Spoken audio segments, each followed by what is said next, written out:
હાજરી આપી છે એ બદલ ધોલોમા સંસ્થાન ટ્રસ્ટ તરફથી બધાનો ખૂબ ખૂબ આભાર માનીએ છીએ. પ્રસંગને શોભે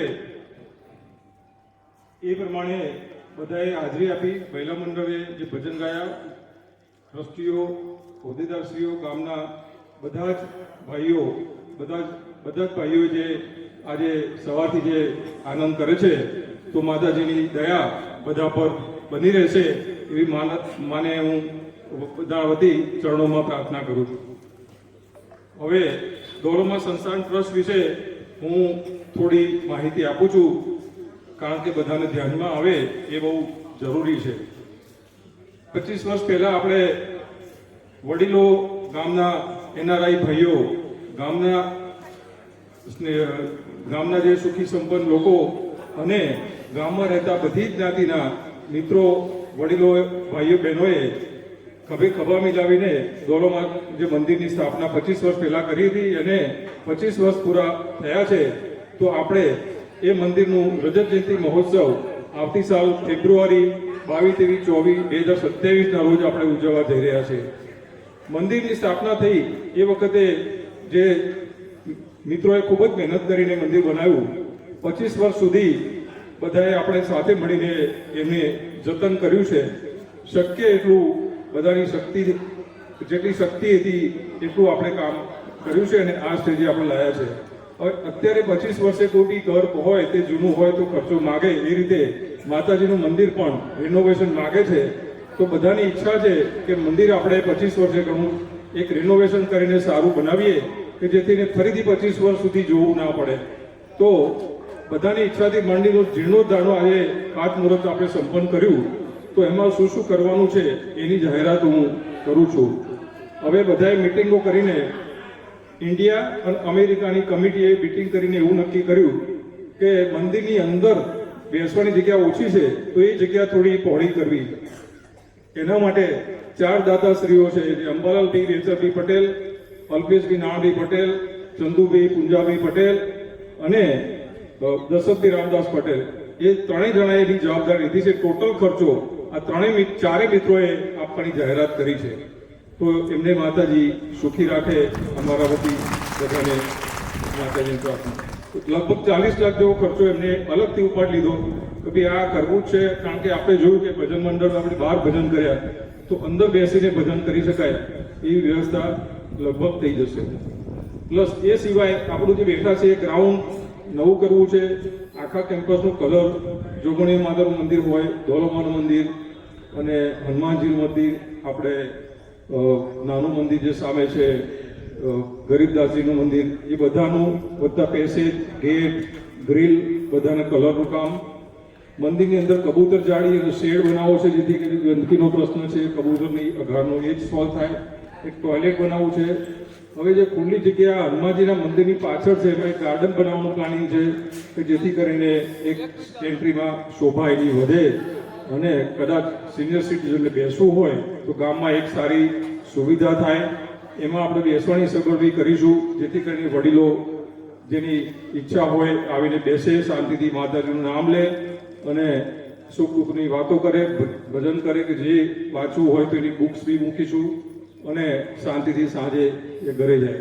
હવે એ સિવાય બી લોક એન્ડ કી વાળું કેમ્પસ કરવું છે. આપણે જોઈ રહ્યા છીએ કે થોડો ગંદકીનો પ્રશ્ન છે, તો એક આપણે એવું લોક એન્ડ કી એવું કરશું કે જેથી કરીને અંદર કંઈ ભેરાણ ઓછામાં ઓછું થાય અથવા ના થાય.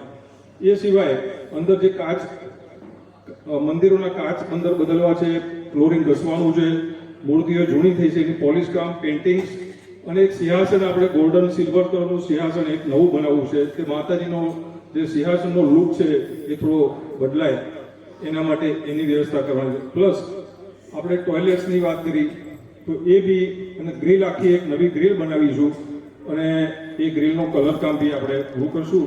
પ્લસ ઓફિસ છે એની અંદર બહાર બધું જ કલર કામ આપણે ફરીથી આપણે એકવાર કરશું જેથી કરીને ઘણા વર્ષ સુધી એ ફરીથી એનું આયુષ વધી જાય. મંદિરના જે દરવાજા છે એ બી જે જર્મન સિલ્વર કલરના છે એનું બી બફિંગ કામ અને અંદર જે કંઈ ચાલુ કામે યજ્ઞશાળાનું રિનોવેશન કરવું છે એનું ફ્લોરિંગ એનું બી, અને ઓટલા દેખાય છે ગ્રેનાઇટના, પગથિયા ગ્રેનાઇટના, એ બધું કરશું આપણે. બધાનો ઉત્સાહ સારો છે. પૈસા વગર આપણને ખબર છે જુલાસણ ગામમાં માતાજીની દયા છે, પૈસા વગર કશું જ કામ ઊભું રહેતું નથી. એવી દોલોમાની બધા પર દયા છે અને આશીર્વાદ છે. તો આપણે મહેનત કરવાની છે. બધાનો વિશ્વાસ છે કે ભાઈ આ દોલોમા સંસ્થાન ટ્રસ્ટ જે કામ કરશે એ પારદર્શક કરશે, પૈસાનો હિસાબ બી ચોખ્ખો રહેશે, એવો બધાનો વિશ્વાસ છે. એમાં માતાજીની પ્રાર્થના કરીએ કે એ વિશ્વાસમાં આપણે ઊણા ના ઉતરીએ અને બધાનો વિશ્વાસ જાળવી રાખીએ અને બધાને જે પરસેવાની કમાણી આપણને આપશે એ બધાનો પૈસાનો આપણે સદુપયોગ કરીને જીર્ણોદ્ધાર વખતે કામ પૂરું કરશું. અને પછી જીર્ણોદ્ધારના 6 મહિના પહેલા આપણે પાટલાની ઉછવણી અને ડાયરો રાખીને પાટલા પ્લસ યજ્ઞ પ્લસ એનું ગરબા જમણવાર જે કંઈ રાખવું હોય બધાનું આપણે એ ઉછવણી કરશું. અને પછી પ્રોગ્રામ કર્યા પછી મેન્ટેનન્સ માટેની વાત કરી કે તમે બનાવો પછી મેન્ટેનન્સ કરવું હોય તો જ ખર્ચો કરો. તો અમે એવું કર્યું કે ભાઈ તમે 5 જણા અમેરિકાથી, 5 જણા અહીંથી, 5 લોકલ ગામના 5 જણા એ બધા ભેગા થઈને મેન્ટેનન્સ કમિટી બનાવી અને એનું ફંડ ફાળવીને એક સિક્યોરિટી પ્લસ સિક્યોરિટી, એક માળી અને સ્વીપર સાફ સફાઈ માટે સ્પેશિયલ આપણે કોન્ટ્રાક્ટ આપીશું. તો એ રેગ્યુલર થાય એ માટે બી જવાબદારી અમે લીધી છે. ત્યારે એ લોકોએ કીધું કે તો હવે અમે આ ફંડ ફાળવીએ, બાકી આ ક્લિનિંગ સફાઈની જવાબદારી વ્યવસ્થિત કરવી હોય તો જ આપણો બધો ખર્ચો કરવો છે. તો બધા મિત્રોને આપણે પ્રાર્થના કરીએ, રિક્વેસ્ટ કરીએ કે આની આપણે જે કંઈ જીર્ણોદ્ધારનું કામ છે એમાં અને રજત જયંતિ ઉત્સવમાં બધા જ ગામના વડીલો, ભાઈઓ, બહેનોને વિનંતી કે બધા પૂરો સાથ સહકાર આપે એવી અમે પ્રાર્થના કરીએ છીએ અને આશા રાખીએ છીએ કે બધાનો તન મન ધનથી સહકાર જે કંઈ આપે એ સ્વીકારે છે. તો એવી રિક્વેસ્ટ છે કે જે ગામમાં જે કંઈ મિત્રો હોય એને જે બી સહકાર આપવો હોય એ મંદિરે આવો, બેસો, કહો કે ભાઈ હું આ કામ કરીશ. એની રજત જયંતિની એક કમિટી બનાવીશું અલગથી. અને બધા મિત્રોને મારી પ્રાર્થના કે જે કંઈ કોઈ બી મિત્રને આવવું હોય આવો, બેસો, કહો કે ભાઈ મારે આ કામ હું કરીશ. આ અમે બી કહીશું. અને જે કંઈ જે ભગવાને તાકાત આપી હોય, શક્તિ આપી હોય તો એ જે તે કામની વહેંચણી કરશું અને આ કામ આપણે પરિપૂર્ણ કરશું. અને આશા રાખીએ કે બધાનો સાથ સહકાર મળશે અને કામ પૂર્ણ કરશું. ગિરીશભાઈ.